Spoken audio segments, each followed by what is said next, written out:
What is going on, everybody? We are live. It is a Wednesday, August 6th in the middle of the day. And you know what?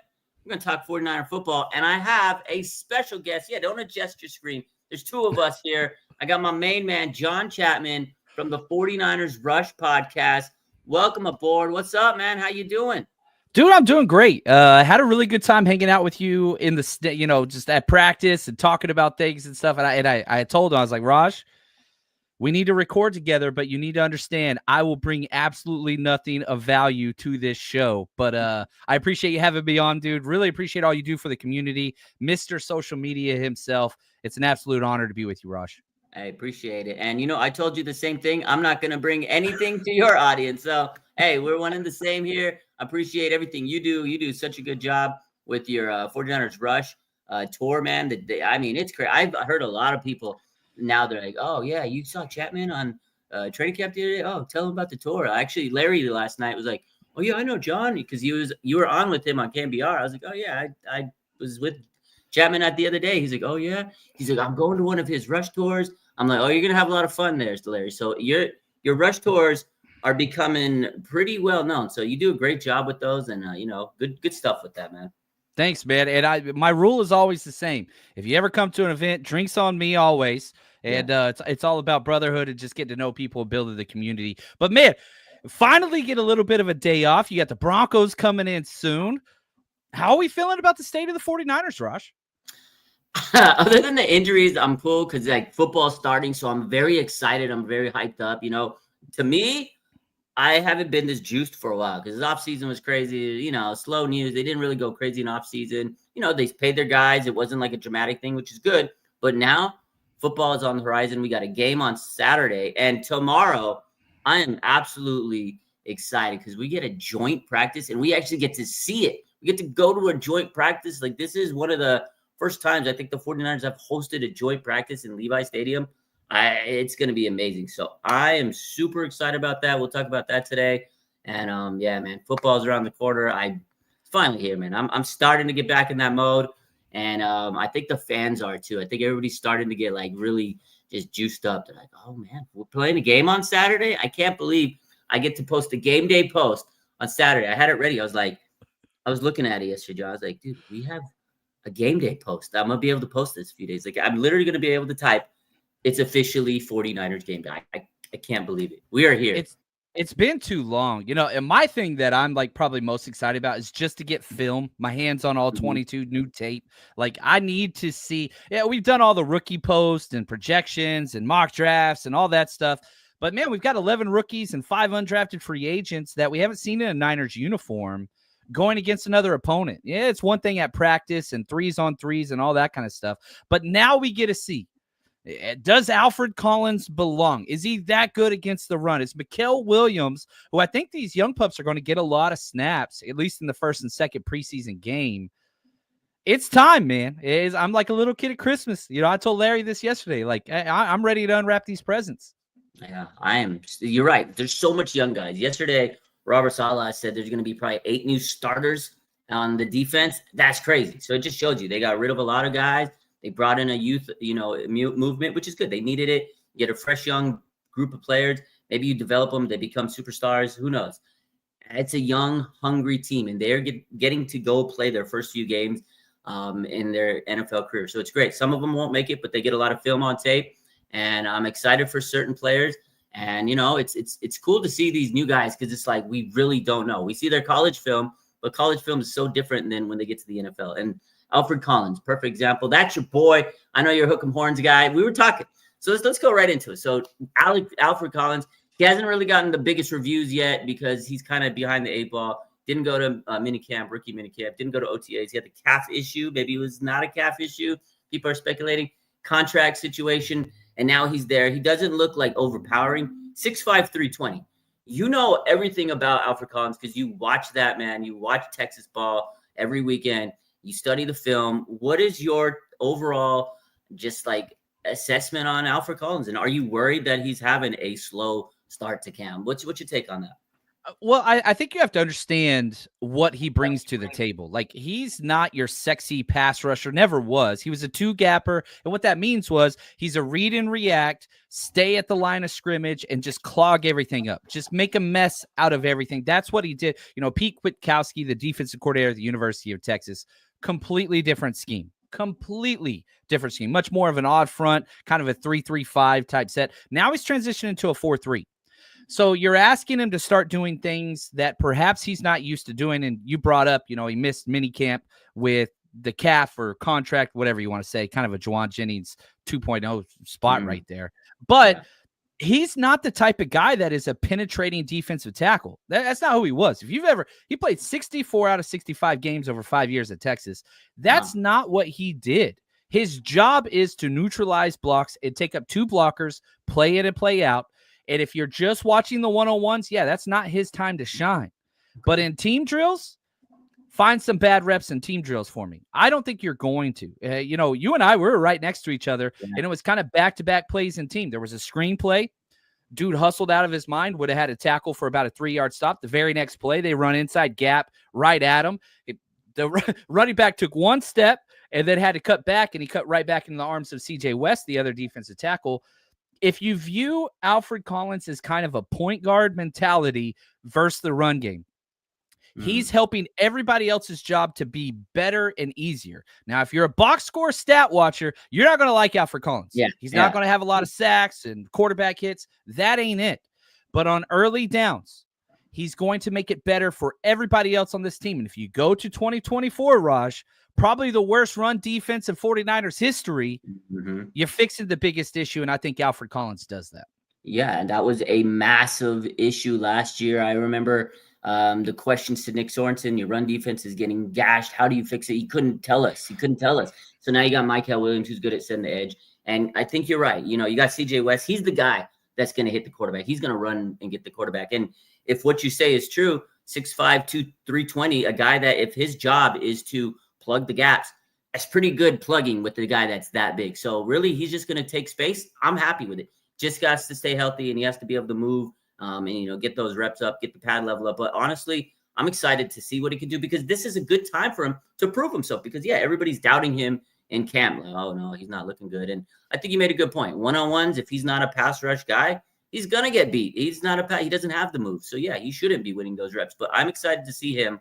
But the guy I'm really, I think everybody wants to see this guy, C.J. West, man. Holy smokes. You've seen it in camp. Everybody's talking about him. Like, this is the star of training camp as far as the rookies go. I mean, Upton's kind of rising, but C.J. West, since day one, it was like, wow, this guy looks so fun. You know, they had the depth chart, unofficial depth chart. You take that with a little grain of salt, but he was listed as a third-string defensive tackle. I don't know what to make of that. I think he'll, by the end of the preseason, he'll work his way into that starting role because this man is violent. He's so good on the pass rush. Like he's swimming out there. He dominates these guys on those pass rush reps on the one-on-one. So I'm excited to see him. Mykel Williams, there's so much talent on this defensive line, man, compared to last year. And if they can't stop the run with all these guys, something is fundamentally wrong. So I think they'll definitely improve in that aspect. And there's just so many other rookies. Upton Stout, this man is making diving PBUs on a daily basis. The man is going one-on-one with the biggest weapon on camp, Ricky Pearsall, and those two guys are getting at each other. Physical. I think Upton Stout's physicality really gets into his head, but I'm excited. What other rookies are you most excited to see play on Saturday? Who do you want to see? You know, I really want, like, I'll pivot here, and I'll go with two of the guys we haven't really seen a lot of. Marquise Siegel, the safety. Like, again, another guy that missed camp. He had that core muscle issue, so he missed camp OTAs as well. Kind of buried on the depth chart, but you talk about upside. That guy's got it. And, the 49ers, it wasn't their plan to draft him. Yeah, Robert Saleh talked about how there were a bunch of offensive guys that they were planning on taking at that spot. All those offensive guys went off the board, and Robert Saleh sitting in the back of the room and says, hey, I got a guy. And so then they go get him. I think that's huge. And then right there, I saw the comment, Jordan James. One of the two rookie running backs, whether that's Jordan James, if he does play, we'll have to see, or Corey Kiner, who has just been show up every day, take out the trash, get the damn job done. Like, 49ers love these types of running backs. And, man, I think this would be the fourth time that the 49ers have added not one but two running backs in the same draft with, an undrafted free agent and a draft pick. All three other times, the latter picked running back was the one that outshined the earlier one. Not sure that's going to be the case with Corey Kiner, but hey, 49ers fans love undrafted free agents all the way back to Father Shanahan. This has kind of been a theme. So why not? Let's get some rookie running backs in there. And if Jordan James doesn't go, that Corey Kiner hype train is going to be full steam ahead after Saturday's game. Absolutely. I think those two guys are going to be fun to watch. And, with Isaac Rendo, he's on the mend right now dealing with the shoulder. So I expect Jordan James to go and take such an advantage of these opportunities. But you're right. Corey Kiner also, he's going to make it tough for this 49er team to cut him in. Last year, they had a situation. You had Cody Schrader, he looked great. And it's like the 49ers do this every single year. They get this like star undrafted guy. It's like, why did you draft a running back if you know your undrafted guy is going to be a stud? Elijah Mitchell. Oh, no, he was a late round pick. Jordan Mason, sorry. They did it with Jeff Wilson Jr., Matt Breida. It's just their formula. Like, they know what they're doing. They get a running back. Okay, just in case, we're going to go undrafted because there's so much talent that gets passed up, and they always hit on an undrafted guy. And I'm so excited. I talk to Larry all the time. He's like the Corey Kiner, he might be his agent. He might be his president of his fan club or something, because this man told me that Corey Kiner is like Emmitt Smith. I was like, okay, it's crazy. But, he talks about his contact balance. So I like that one. I like that you picked Corey Kiner, because if all the hype is true, I need to see him. But he has ran so well in training camp. It's just like he's consistent, and that's what you see every day. He doesn't change. Like, when the pads come on, it was the same as when the pads were off. And that's what you want to see out of these players, especially these young guys. Does it change when the pads come on? And there have been some players we'll talk about in a minute of players that didn't look the same in pads and without pads. So I'm excited for the running backs. There was a comment about offensive line. I think we all want to see these backup offensive linemen. Like, we know our starters. We know who we have: Trent, Ben Barch, Brendel, Colton McKivitz, and Dominic Wooden. Like, we've seen it. It's pretty much the same unit as last year. But these backups, they got a lot of competition. Andrew Dillard's injured. Spencer Burford, he's been playing tackle, and he doesn't look necessarily good at tackle. There's a lot of guys, Austin Pleasant, and Nick Zakel. This is now his third season. Let's see if he could do something.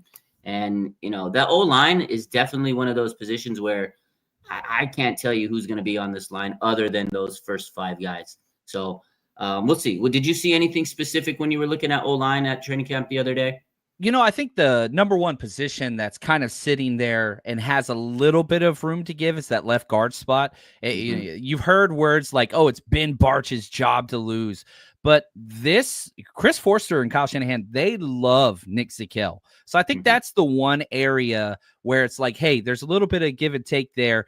But you're talking about, okay, can Spencer Burford lock down the left tackle backup spot? Can Austin Pleasance, before Andre Dillard comes back, win that right tackle job? Can Matt Hennessy prove, like a lot of us think, I think he might be a little bit better than Jake Brendel. I don't think it's a competition, and even if he does play better, I don't think he's going to get more playing time, but could he be the eventual replacement to Jake Brendel, who's 32 years old? So a lot of those backup spots, Connor Colby, who you mentioned, like, can that guy put it together? Drew Moss.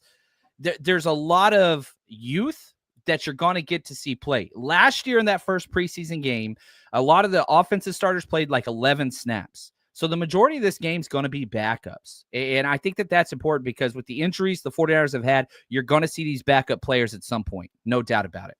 Oh, absolutely. And they need these reps, and you got to see who's going to be worthy of sticking on this roster, because that to me is probably, obviously the best, the most important position. You can't protect your quarterback that you just pay $53 million a year, and you're in trouble. So definitely excited to see who steps up and who becomes something. So I don't know, man. I'm a little worried about these guys because they don't look too great in camp, but a lot of times the defense is ahead of them typically. So hopefully they show us something, some good film coming up on Saturday. And even in joint practices, I want to see these guys be able to really like just overpower Denver. If they can look good on joint practices, then I'll be a little bit more confident. Because right now, I'm not too confident on this O-line. So we'll see. Your boy Jake Brendel, huh? From Gabe.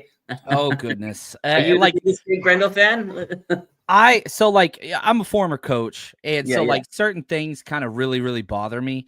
And so whenever he stops in the middle of the play and just turns around and watches like CMC or Brock Purdy just get like manhandled, I can't, like, that is just like it just grinds my gears. Yeah, it's just like, why are you watching? The play is still going. You Like, should do do something something. about it.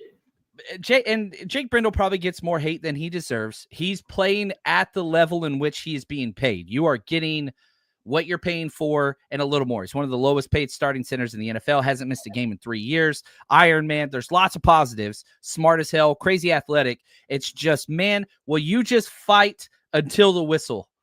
And, his blunders or low lights or whatever you want to call it, they're about as bad as anybody in the NFL. But great locker room guy, great character guy, tough as hell. Just stopping.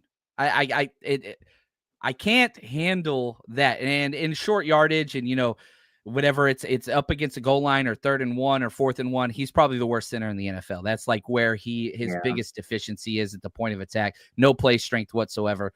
It's problematic. I've been wanting the 49ers to get a center forever, and just not happening. It's just not going to happen. I agree. I've been preaching that for a long time. And, credit to Brendel. He was a journeyman, and he found his way to becoming a starter. I get it. It's a cheaper route. The 49ers don't always, put a priority on O-line. So this guy, he stuck on the roster. I think he found his way up from, like, the bottom of the barrel. He worked, finally got a starting spot, after Alex Mack was gone. And I agree. I think they need, like, a premium center.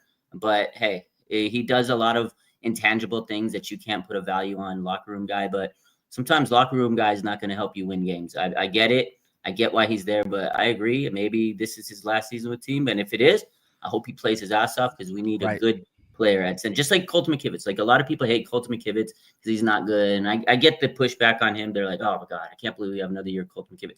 Hey, he's in a contract year. He wants to be a Pro Bowler. If he goes out there and plays amazing, I'm going to vote him for a Pro Bowl because I want him to make his money. Because if he's playing good, that means we're doing good on the right side. So I want these guys to play good. So it's, to me, I'm not going to shit on it, Jake Brent. I'm not going to crap on, Colton McKivitz. Hey, yeah, they may not be the best, but if they play better than they supposed to, it's great for the Niners. That's all we need. So, hey, I hope he earns his money, because if he earns his money, it means he did good for us. So that's my take on the O-line. But, yeah, definitely a little concerned. But another position I'm a little concerned about, I'm going to pivot over to wide receivers. This is a position where there's a lot of uncertainty because of injuries, and we don't know, who's going to be there week 1. This is a good opportunity for a lot of these young guys. You mentioned Juwan Jennings. Is he really injured? Is it a legit calf injury, or is he playing, the hold in, hold out type game because of the calf issue and he doesn't want to get hurt? He came out there, he practiced, and then now he's not there. And Kyle muffed that up when they asked him. I think Cam Inman asked him about, hey, is he really hurt or not? And he's like, you ask him. We said it's a calf injury, so we're going to be careful. That was like, oh, man, I can't believe that. And then you got Purcell, who looks fantastic, but he's you can't take too much on him because you don't want to get him hurt. Because if you don't have Purcell, then you're really screwed, because you got Cowing dealing with the hamstring. He was out there running yesterday. Brandon Ayuk, he's on PUP. And then you have Jordan Watkins, who's a rookie. Kyle doesn't always play rookie. So it's a weird situation. And then today, Isaiah Nair, who everybody thought was going to be the next Randy Moss after he made a fantastic play, he got released and he got signed by the Packers. This is a guy that, you have to be able to be consistent. We were talking about Corey Kiner earlier, how he's consistent every day. Isaiah Nair, as soon as the pads came on, he disappeared. He had like 2 catches in camp. So he had talent, but the 49ers are telling you, be consistent. So I'm excited to see this wide receiver group because there's so many questions. What do you say about the wide receiver group? And Juwan Jennings, what's your take on Jennings? Yeah, you and I were we were going back and forth at practice, because I'm not saying he's healthy. Like, I 100% believe it is a calf issue. My biggest issue is, why are you not out there? Like, put a walking boot on. You can stand out there. It's not going to, trigger anything, whatever else. Why are you not out there? But then, you were one of the ones that captured, the elite Brandon Ayuk handshake at the middle of practice field last year that went viral, whatever. And it's like, I understand the idea of, look, dude, if you don't want to practice because of the contract, just stay the hell out of sight. I get that. Like, we don't want the more distractions like we had in the past, especially when the fans are out there. But I do believe that this is a contract first issue, a health second issue. Not saying he didn't injure his calf. That's not what I'm saying at all. But I think he would be out there at least working on the sideline. You're seeing all these other injured 49ers working on the sideline with their injuries, except for him. So, personally, that's such a good point because, and when we talked about it, I said, I was like, I feel like it's injury. You don't want to, JJ's the type of guy that's not going to do that. But as soon as Kyle had that little comment, I was like, oh, this is different than what I thought. So I agree because that's such a good point you make, John, that he would have came out at least been on. He's not even. You don't even see him. Nobody's even mentioned him being in the building. So you think that if he gets paid, he's going to rub a little couple $100 buckaroos on that calf. He's going to feel good. Miyagi style, baby. It's just weird. Just all of a sudden, you just put those hands together and boom, healed. And that's what's best for the 49ers and him. And so I really hope that they just come together and say, look, we're going to bump you up $2.5 million fully guaranteed. But I don't think that there's going to be an extension here. I don't see that. The 49ers have kind of shown their hand at the wide receiver position. You have Ayuk long-term. He's signed for several more years. Ricky Pearsall, you have under contract for 3 plus that 5th-year option. You have Jacob Cowan. You have Jordan Watkins. The young guys, and Demarcus Robinson, you signed a 2-year deal on. So that's your kind of I'm not saying they're all better than Juwan Jennings. I'm saying you're already allocating so much money to that Brandon Ayuk contract, which I think is one of the worst signed contracts in the NFL, regardless of position. You're talking back-to-back $40 million cap hits on the horizon. There's no need to pay another wide receiver. And it's not so much that Juwan Jennings doesn't deserve it.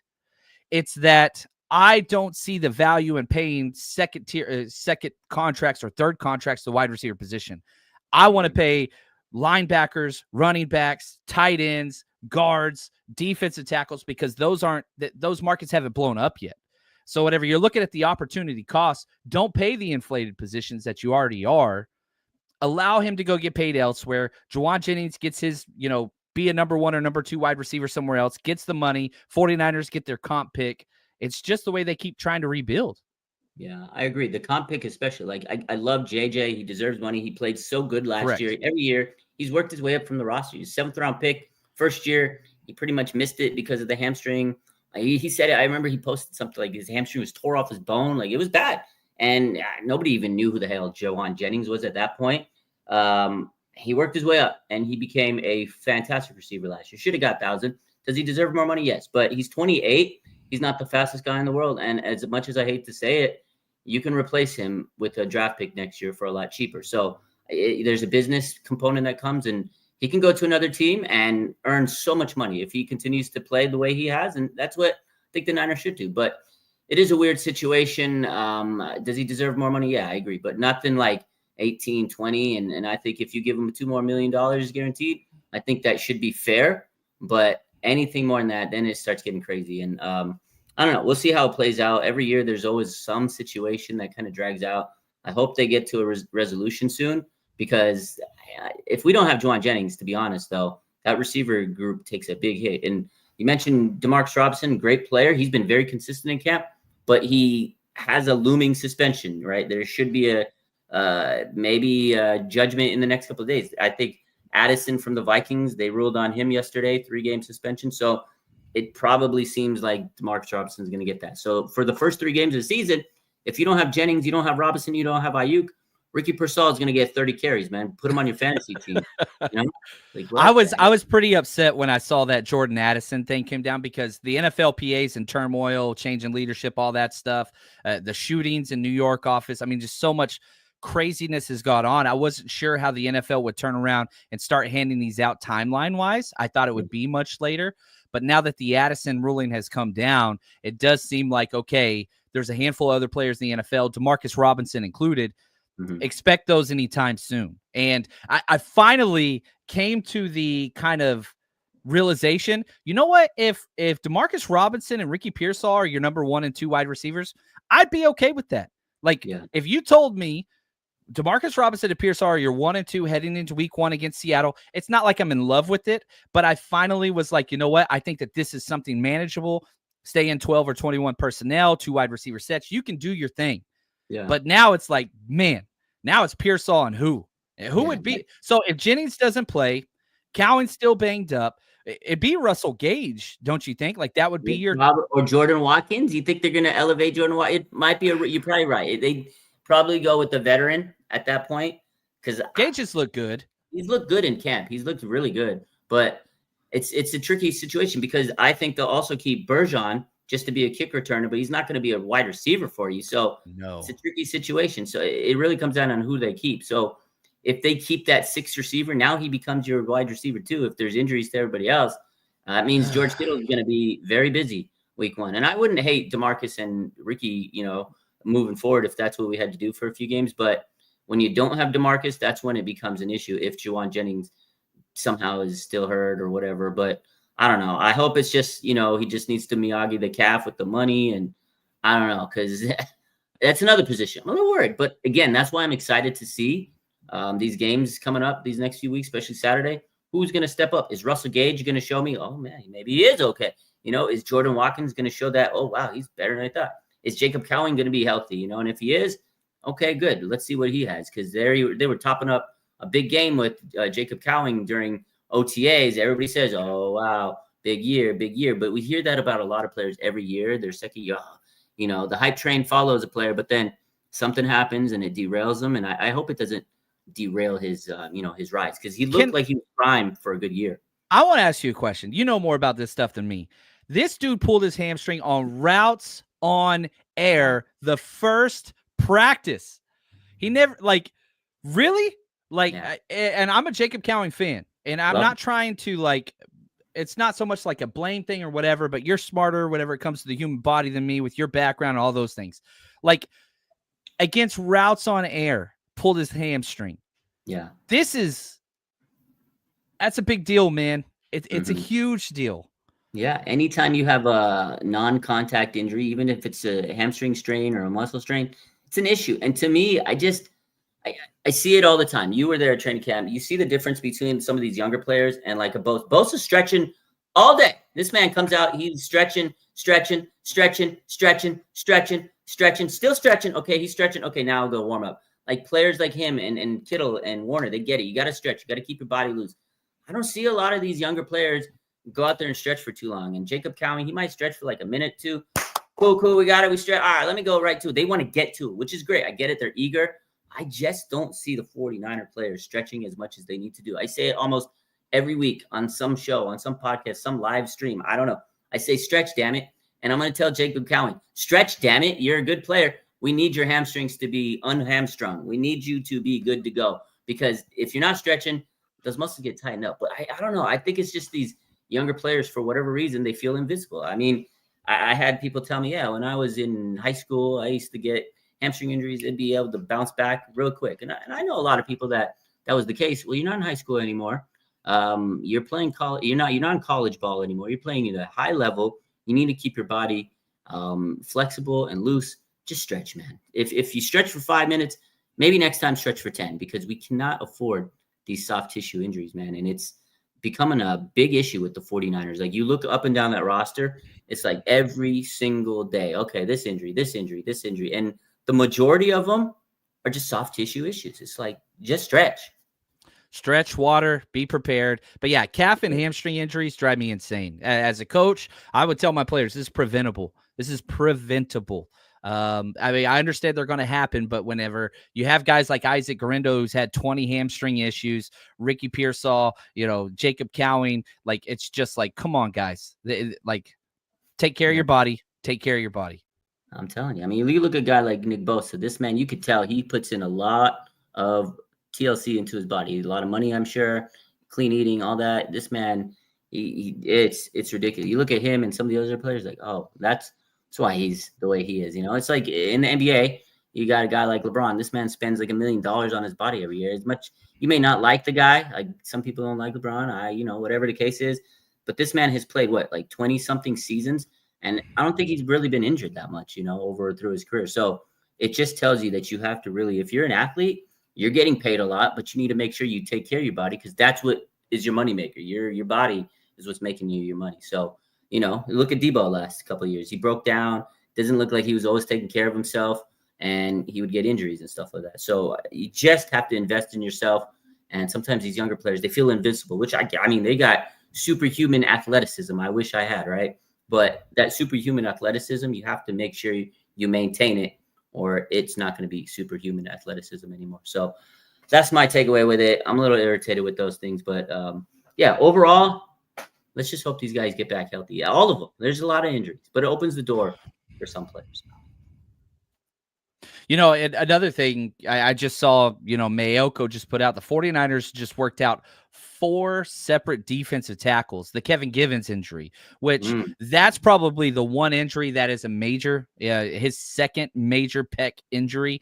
And, Kyle Shanahan said he's going to be missing a lot of the regular season. Defensive tackle was already a super young position with very little veteran. You had Kevin Givens and you had Jordan Elliott. Now Kevin Givens is out. So they worked out 4 defensive tackles. Shaquille Brown, who was with the 49ers last year. Michael Dumfor, Siaki Ika, who I remember him coming out of the draft, and Phileldrius Payne. Talk about the all-name team. So somebody else is going to have to get cut. Now, you could move Kevin Givens to season-ending IR to open up a 90-man spot, but we've already seen him release a kicker. Kicker competition's over for now. They're struggling just fielding this team because if you're on the PUP or short-term IR, you still count as a roster spot during training camp. It's not like the regular season where you get another roster spot onto that 53. No. The Niners are struggling just to make minimums, and now you're heading into your first preseason game and joint practices. You remember the Niners canceled joint practices last year because they were so banged up. I don't think they're going to cancel this year, but they're pretty damn close as far as numbers go, just trying to fulfill the minimums of these rosters. So the injuries are just rough. And Ben says, in the chat, Michael Dumfor was with the Niners as well for a short period of time. It's rough out there on these Niners streets, man. It's tough. And you're right. That's what it is. It's a musical kind of chair type of roster right now. They're just fielding people in, getting them in and out to make sure that they have 90 guys on the roster. Like, it was funny yesterday, you get rid of Andy Isabella, you bring back Clement St. Brown. And the funny thing is, you just cut St. Brown, right, to make room for Andy Isabella. So it's like back and forth. Isabella hurts his ankle, so you bring this guy. And the craziest thing, this man, Andy Isabella, he wasn't on the roster. So they bring back Clement St. Brown. Literally 50 minutes into training camp, all of a sudden, you just see him sprinting out, putting his gear on. I'm like, did he not know he was going to play today? They just like, oh, dude, Andy can't make it. Can you drive down here? Oh, yeah, I'll drive down. I'm in Modesto. Like, that's what it seemed like. He just like took a quick trip down, threw out the pass, and then he runs in the drills. It was the funniest thing. Just like, that's where the 49ers roster is right now. They're fielding guys to make sure they have 90 guys. They cut people, they sign them, they cut people, they sign them, they cut people, they sign them. Me and you might be able to get a workout, at least a workout. We might be able to get a workout. I might be able to pull some strings tomorrow during joint practice. I'll let you know. I mean, hell, Robbie Chosen, they brought him back again. I mean, this is my God. And I've got a bet with Raj. Whenever he's the number 1 wide receiver and gets the first target of the game, I'm buying him a Robbie Chosen jersey. That's his favorite. I need it. You told me something I didn't even know.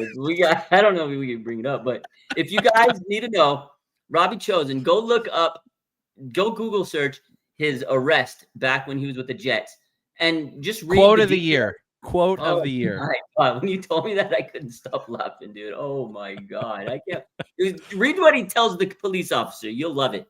Quote of the year. Back when he was in Miami. Anyway, you guys go check that one out on your own. Just put it on private search. Oh my God. Yeah. And Joel Andrews over here, Andrea says, if you guys get a workout, you better start stretching. Oh, please. I'll be the only one stretching. Yeah, right. You'll be the first one out there. Vince Papali style. Let's go, baby. Yeah, for sure, man. I'll be stretching and letting them know, hey, man, I'm not trying to tear my hamstring up, even though I'm working out. So we'll see. We'll see how it goes. So a couple of other tidbits in the news. Let me pull them up. Yesterday, the 49ers, they hired Gabe Haberman. Guy Haberman. He's going to be taking over Greg Papa's spot in preseason. Honestly, man, hyped up for a guy, get his opportunity there. And they hired a new, I think, team reporter. So this team, they're moving forward. They got some new spots. It's going to be exciting to see that. So that's another little cool nugget to see for the 49ers games coming up. I mean, definitely a different style of voice, but I'm excited for Guy Haberman, man. So hype for that. So that's a cool little tidbit there.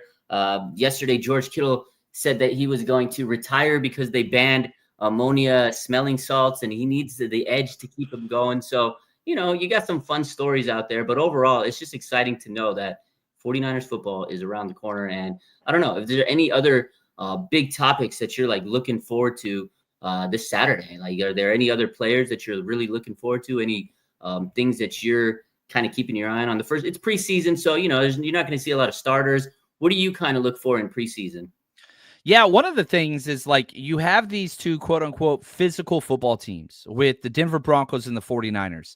And so I want to see if that physicality is matched or kind of, if the Niners can kind of dominate this game, because we saw with Brian Schneider and Nick Sorensen, Niners got kind of soft last year. They got bullied in the trenches, especially on defense. Special teams has been god awful forever. So can some of those things look cleaner, more pressed? And, as a coach, when you're going into your first game, you want to set the tone. You want to establish dominance because that builds confidence. It doesn't matter if it's your backups, your threes. That's irrelevant. It's the culture that the 49ers have created. Can you go in on Thursday, whenever the joint practices starts, Thursday, Friday, and then you get into the game Saturday? You've been hitting your own dudes. You've been going against your buddies in your own locker room for a couple weeks now. Can you go in there and establish and show this is who we are? Because if you look at what the 49ers have drafted, it's a bunch of hard-hitting, lunch pail, kind of nose to the grindstone type of guys. Will that transfer over? Because you're playing against guys like Quinn Miners, Garrett Bowles, Mike McGlinchey. You got freaking the Denver 49ers out there. You got really Talanoa Hufanga, Dre Greenlaw, DJ Jones, Mike McGlinchey. Like it better matter to you. You know what I mean? It better matter to you. Yeah, you're right. That it is the Denver 49ers. They got a lot of our players. It's going to be interesting to see them, especially Greenlaw and Hufanga. They just signed this year. So going to be, some reunited type vibes there. But, you still got to treat them like, hey, man, you're not one of us anymore. You got to go out there and show them that they made the wrong decision. Interesting stuff from Greenlaw the other day. He said that he signed with Denver because they wanted me and this and that.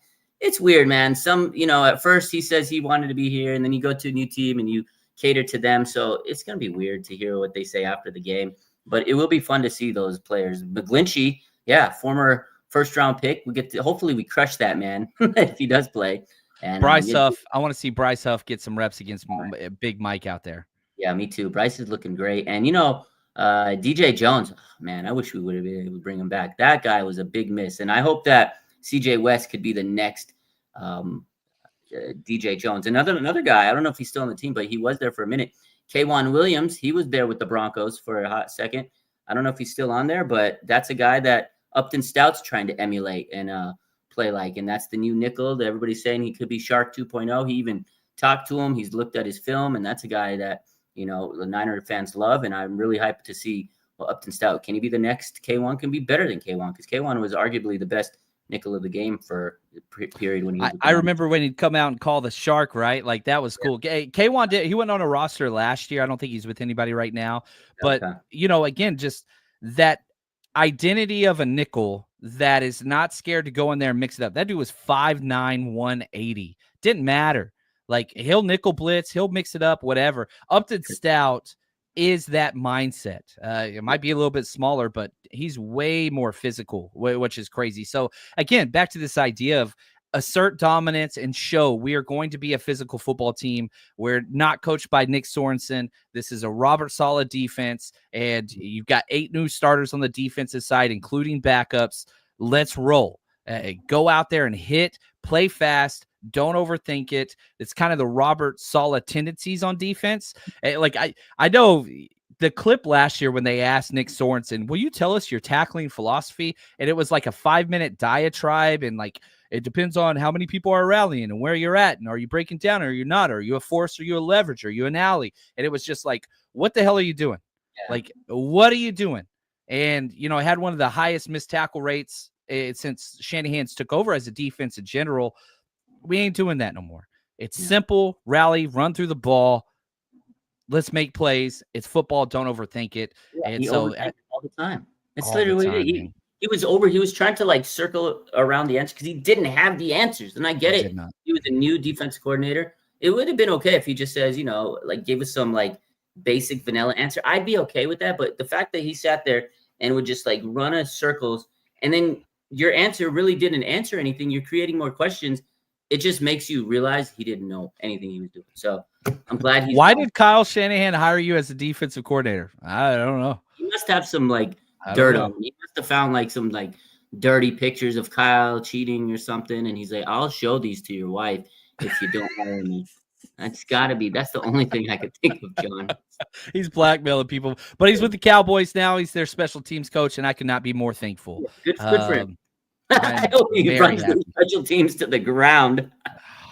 Speaking of special man. teams, you kind of mentioned that the 49ers did get a new special teams coach. It's another guy. It's another area that we really want to see because special teams lost a multitude of games for the 49ers. Let's be real. We talked about it the other day when we were at training camp. Field position, just putting them in bad spots, fumbles on the kick returns. It was just a mess. It was a missed tackles on the kick return. So they added a lot of players for the free agency in the offseason. It wasn't like big time signings.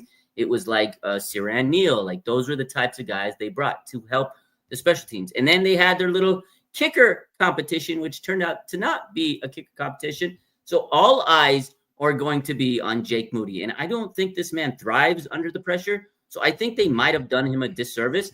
My theory is, okay, they brought in Greg Joseph. They had a little competition to help boost the confidence of Jake Moody. He wins the competition, and now he's like walking around, big man on campus. Now, if he shits the bed the next couple of weeks and he can't do his job, they'll call Greg Joseph. If he doesn't find a job in the meantime, which they probably released him, said, hey, all right, go find a job. We got a lot of these players that are injured. We can't keep you on the roster yet. Now, if you don't find a job, here's the plan. We're going to cut Jake if he doesn't, cut the mustard, and you're back with us. I think that's what it is. They got his number. They kept the receipts, and I really feel like that's the ace in the hole. But they got to see what, Greg Joseph's made of. They know that I guess they can, bring him onto the roster and he could be the kicker if Jake doesn't, get the job done in the preseason. And this is a huge next couple of weeks for Jake. What do you think about the whole Jake Moody winning the kicker competition? He didn't even win the competition. He missed more than Greg Joseph.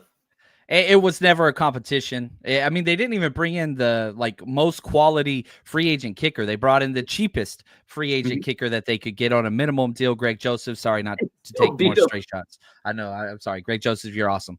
But it's a mentality thing. Jake Moody has all the talent in the world. And that is the one thing that you do have to go back. Like, this dude can make 60-yard field goals. It's just the mindset. With the kickers, it's always between the ears. And that's terrifying because there's always major issues there. And whenever you look at Jake Moody, you do not feel confidence. I was at the Tampa Bay game when the whole stadium, Bucks and 49ers fans are laughing.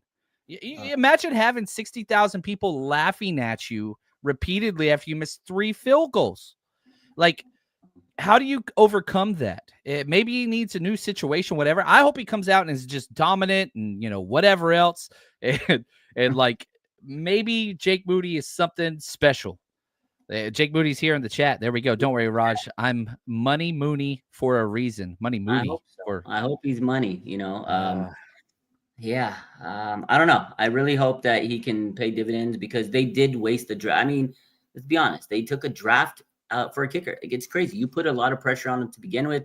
They drafted a kicker and a punter in the Kyle Shanahan, John Lynch regime. So highest drafted kicker and punter in the NFL, and neither one of them were even top 5 at any point in their career.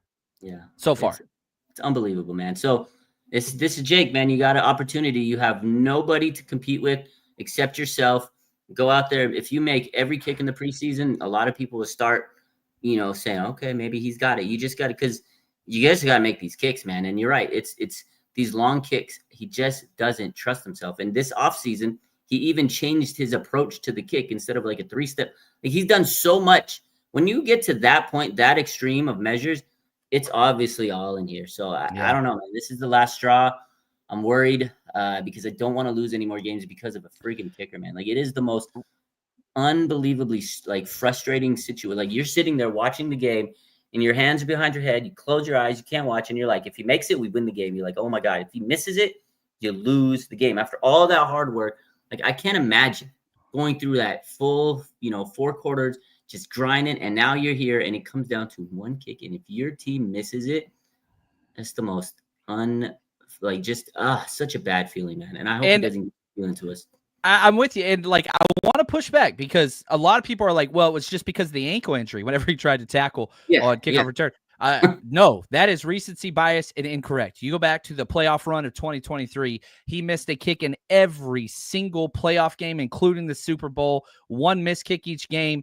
Like, so no, he was not injured at that point. It's a pressure situation. It is a pressure situation. So I know a lot of people, including Kyle Shanahan, are like, well, he was injured. He was great till he was injured. Well, pump the brakes. Go back to that playoff run against the Green Bay Packers, missed a kick. Against the Detroit Lions, missed a kick. And then some people are like, well, that kick was blocked. Go back and look at the trajectory. It didn't get 6 feet off the ground, Raj. It didn't get 6 feet off the ground. And then he missed the extra point in the Super Bowl, which went to overtime. And talk about the different trajectory there. So for those of you that are like, oh, well, it's the ankle. Now he's healthy. He's good. I'm going to say I disagree there a little bit. Yeah. I hope he is awesome. And I hope he's a Pro Bowl, all-pro kicker. But you got to show me something. You're the highest drafted kicker in the NFL. You ranked 34th out of kickers last year. There's only 32 teams. You ranked 34th. There's only 32 teams. That's beyond bad. That's beyond last place. That's crazy. I didn't know he ranked that. It's going to give me a drinking problem, Raj. It's an issue. My liver. Come on now. Yeah, it's bad. I mean, if you play the game where you take a drink every time he misses a kick, you have ETOH, man. You'd be in alcohol rehab for that situation. So I am with you. I want to see him do good. It's just like McKivitz and Brendel and those guys. If they do good, that means we're doing good. But also, too, to the point of, special teams, I hope we don't have to rely on that situation, because one issue we had last year was red zone. I need to see the Niners be better in the red zone, more efficiency, because, hey, if you're scoring touchdowns, you don't even care if you're missing field. You're not caring if you're having to kick field, because you're not going to kick field goals. I want to see if the 49ers could get to that point where they're just scoring offense. And I think a lot of that is with Christian McCaffrey. He didn't play much last year. He missed a multitude of games because of the bilateral Achilles. If he's healthy and he can be that guy, then I think that's going to help our red zone, and we won't have to rely on Jake Moody as much. So that's a big key. Health with all these players is definitely a key, but I think the health of Christian McCaffrey is among the most paramount. He's, on track to hopefully be what he was a couple years back when the 49ers had him and he was offensive player of the year. Like, that was a just phenomenal season. And I feel like he's got his juice back. He looks like he's the healthiest he's been in a while. He looks explosive. He has that bounce back. Everybody that's been at camp has seen that, and that's the key, because the 49ers do run into running back issues, and I just hope that he can stay healthy, because we already see Garendo. We've already talked about him and how he has had just a ton of injuries in his short career. And, that we got the 2 rookies we talked about earlier, but it really comes down to Christian McCaffrey. He changes everything, and he's looked great whenever he's out there. It's just, man, he's out there, he's off. He's out there, he's off. He's out there, he's off. I don't think you're going to see Christian McCaffrey play at all in the preseason. Maybe 1 or 2 carries, but definitely not week 1. That's huge, but it's just like, man, we were debating about Patrick Taylor Jr. and like, what do you do in this running room? Like, he's the guy they trust. Taking reps with the ones, like, they trust him. He doesn't have the explosive or, the whatever it factor or whatever that is, but just so consistent. So do the Niners go with kind of a Tony Gwynn approach where it's like, hey, we're going to get 4 to 5 yards consistently. He's going to do kind of everything that we want to do, scoring touchdowns, receiving touchdown in the red zone portion of practice whenever I was there? Or do you go with this high upside, whatever? I don't know. I personally think Patrick Taylor Jr. is making this roster. That's your guy, yeah. His tape is better. Now, I know the upside's not there, but his tape is better. He does special teams. He blocks. He runs the routes. He has good hands. He runs so damn hard. I don't know. Amir Abdullah, is he going to sneak onto this roster? Corey Kiner, like, what do you do? I want consistency over explosiveness and unpredictability personally. I don't know what the Niners are going to do at that position, though.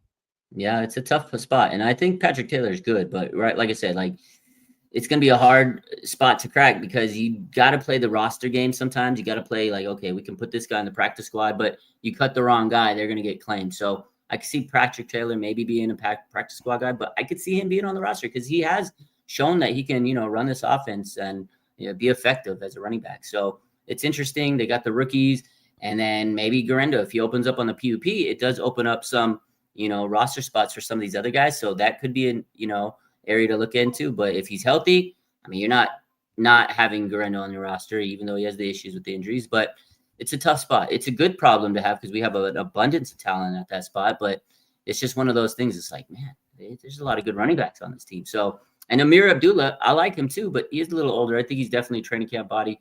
But he's a guy that I could see them bring back, maybe practice squad, because you need running back depth. How many times we see week 13, they're making calls, they're working out running backs. So I feel like if they have a big group right now stacked up, they can make those calls. Hey, Amir, I know you were with us in off-season training camp. We need you. We need you, man. So I think that's going to be one of those situations. 49ers like to have several players to go to in case of emergency. Break glass, case of emergency type guy. And I think Amir is that guy. One thing you mentioned, though, and one thing me and Larry talked about last night is these guys that are going to make the roster, they want some of these like back end guys, these depth guys to have special teams abilities. And the fact that Patrick Taylor does might be the ace to him getting onto this roster. So that's why they were cutting Mason Pline, right? Because he doesn't really do anything in special teams. He has talent, but he's not going to be beating out some of these other guys that have showcased a little bit more in training camp.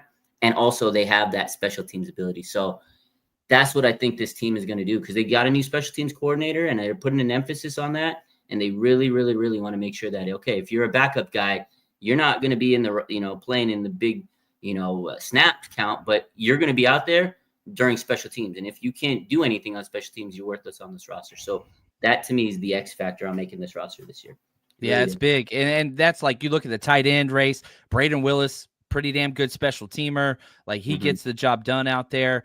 Patrick Taylor's on everything. So like if you can differentiate yourself, and, you even heard Brant Boyer and Robert Saleh say, yeah, special teams is going to be the difference for a lot of these guys. Yeah. Man, could you imagine if the 49ers just had an adequate special teams unit? Like not even like top 10. Like I ain't even close to that. But just middle of the road. Man, I'd be so happy. I know, me too, because it was just so bad. We talk about Sorensen being, happy that he's gone. Schneider, man. Oh, God, I'm glad. The day that notification came, I touched the sky. Hallelujah. I was so happy. I was like, yes, sir. Him and Sorensen, I was doing dancing. I had I did a little happy dance. It was a good time. So hopefully Boyer can fix whatever the heck was going on last year. And it seems like that is definitely a key of emphasis. So I'm excited to see the specialty because you're right. If they would have had at least a mediocre special teams, they probably would have at least won two more games. That's an 8-win season. I'll take an 8-win season over 6 games any day. Yeah. So at least you would have had a chance competing down the stretch. Now, what's interesting, and I don't know if you saw this super chat from 49ers Throwback. Yeah. Let's talk a little Rams real quick and the playoffs and kind of all those things. What do you make of all this Matthew Stafford, back injury, can't even hasn't practiced one day, seeing all these specialists, back injury, disc issues, all that stuff. Shout out to 49ers Throwback. Thank you for the super chat. We might get a Jimmy G versus Brock Purdy. What? We might. Yeah, I saw that notification this morning. I've been kind of following that story, but this morning, Ian Rappaport says, he's got some disc injuries. His back's flaring up, but they're like, we're not worried. Listen, he's 38 years old with some back injuries. You're going to wake up every morning and feel that every single day. And he's not even getting hit right now. Once he starts playing live bullets and he gets sacked by Nick Bosa, that back's going to feel a little bit worse the next day. So honestly, I feel like there might be a big chance. I feel like that percentage is rising that we're going to see Jimmy Garoppolo throwing the pigskin for several games for the Rams this year at quarterback. I hope to God that's the case. I want to see Jimmy G and the Rams versus Brock Purdy and the Niners, and I want to destroy this man. Throwback says Fred Warner's going to catch 3 picks and 2 sacks from Nick. Sign me up. If Jimmy Garoppolo is throwing to Devontae Adams, oh my God, we're going to see Crash Out Central. Please. I don't like to wish injuries on anybody, but let's just say I hope that this injury takes a little bit time to heal from. I want him to not rush. I want Matthew Stafford to come back very healthy. I want you not to rush. Don't get injured. Stay safe. You're 38 with a back injury. I know that's not easy. I have a lot of patients that have back injuries. They can be crippling. Please have Jimmy Garoppolo play some games for the Rams. Oh my God, that would be absolutely funny. Oh man. 49ers play the Rams week 5 and week 10. So we got October 2nd, and then we've got November 9th, right in the meat of the schedule. A lot of times we've been playing them towards the end of the year. Seahawks is kind of that game for us this year. We only have one division opponent in the last 6 games of the 2025 schedule. And you end the season as Seahawks at home. But yeah, it's kind of an interesting schedule this year for sure. Yeah, you get them all out of the way, and you're going to know your fate until the end. You just have to rack up those wins against your opponents, and I think the last one is against the Seahawks. So yeah, it's a weird situation, but obviously you just got to play the hand you're dealt. But I swear, if we play Jimmy Garoppolo, we're going to see a rematch of Jimmy Garoppolo getting picked off from Warner like in training camp. Do you remember that? The training camp where he threw like 6 interceptions? I was there. Oh man, I remember afterwards Twitter. It was on fire. It was like, oh man, I was like, oh, this is bad. My favorite Jimmy G, my least favorite Jimmy G moment of all time was that Denver Broncos game. It was him against Russell Wilson. Probably the worst quarterback game I've ever witnessed in my life. He had the pick 8, I think is what it's called, where he walked out of the back of the end zone, then threw a pick 6. But like, oh my God, it was so bad. And I was sitting next to Wayne Breezy at that game. And the amount of like 4-letter words that came out of our mouth was just not healthy. That game was so bad. We had so many chances to win it. We lost. Like, that was such a low scoring, just terrible game. I remember, actually, it's so funny you brought that up, because I was looking last night. I was like, I'm gonna look at some like throwback, because I like to make the throwback post for like the week of the team we play and stuff. And I was like going through, and I just typed Niners Broncos, and I see the play comes up, and I'm like, oh God, we're not throwing it back to this post. I was gonna throw back to when Jimmy Garoppolo. It's Denver week. That play was, I spit out my drink. I was with a group of friends who were watching it, and I'm posting, and I'm like, you got to be kidding me. They're like, did you post it, Raj? I was like, I don't want to. But I mean, the comments on that were just disgusting. Like, oh my God. Like, how do you? Some of the worst football ever played in the NFL. And then the next day, I think it was Dan Orlovsky comes out, and he was like laughing at him, like, oh my God, now I'm not the silliest looking guy. I mean, when you're getting shaded at by a guy that was basically a quarterback meme, I was like, oh. Yeah. So I hope we get to play him. The funny thing is like, Kyle Shanahan has this loyalty program where if you've ever played with him, he'll do anything to help you ever, except for Jimmy G.